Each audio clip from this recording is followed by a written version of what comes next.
Stephen, good to talk to you. Same. A boxing film. It's a niche sport, but filmmakers and actors are drawn to them a lot. Why is that? I think it's just because boxing just correlates with life pretty well. You know what I mean? I think what goes on in the ring, you can apply to any situation, even from the training aspect and getting ready for a fight. There's certain things that you have to do to get ready for a job, you know, and so I think it's very symbolic of life, and people can relate to that, you know. For some reason, it has this true underdog story, and on top of that, it's a sport where it's only you in that ring. You know what I mean? It's not like basketball or soccer or anything like that where you have a whole team around you. You have your training camp, but ultimately it just relies on you, and you kind of side with that, you know? Yeah. A lot of time with sports films, the people who are watching them are obsessed with the sport itself. Yeah. What's it like shooting a boxing scene and a fight scene?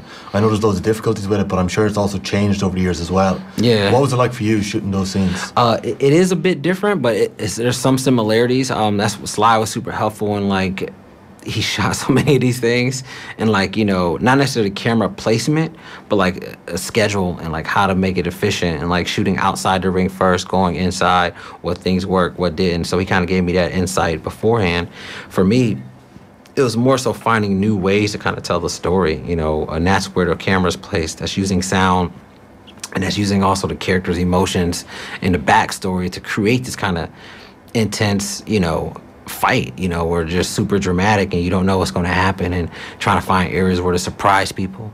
So ultimately, as a boxing fan, you just kind of go back to the boxing matches that you like the most, or a fight that you would want to see. You know, what kind of boxing match would you want to go check out? And that's where it kind of came from. I was like, I think I can go enjoy this kind of matchup. Okay. I was on the edge of my seat for most of the film. I think I was drawn in by the emotion. You mentioned emotion there before as well. But they are stories, like the underdog story, fighting for something that's not just yourself, that has been told a lot before. How did you go and make this one unique for Adonis Creed and for Rocky? How did you find the creation of Adonis's journey itself? Yeah, I think with Adonis, man, it's a moment where you're rooting for him, and a moment where you're like, what are you doing? You know what I mean? So there's the duality of it. Like, it's not just one tone. It's like, at a moment you want him to take the fight, and there's others where you don't. You want him to realize that what's really important. I think for us, it was more so just focusing on legacy and like misguiding it. You know, I think a lot of us are worried about our jobs when it comes to legacy, or we're not really thinking about our family when it comes to legacy. And I think that's really played a toll in his character and who he is in real life. You know what I mean? I didn't want it to be just a revenge story. I was really trying to find areas where he can take it personal on a personal level, and he feels like there's a lot more to him to give as an actor, you know, in order to be on a top level. And we applied that to the film, you know, and his character. So it's not just a revenge story. So it's not just a story that's like, hey, I'm fighting for my family, so to speak. He's still, in a way, fighting for himself. The internal struggle is mentioned a lot. Exactly. And we play with that visually a lot, you know, by being in his head and him psyching himself up.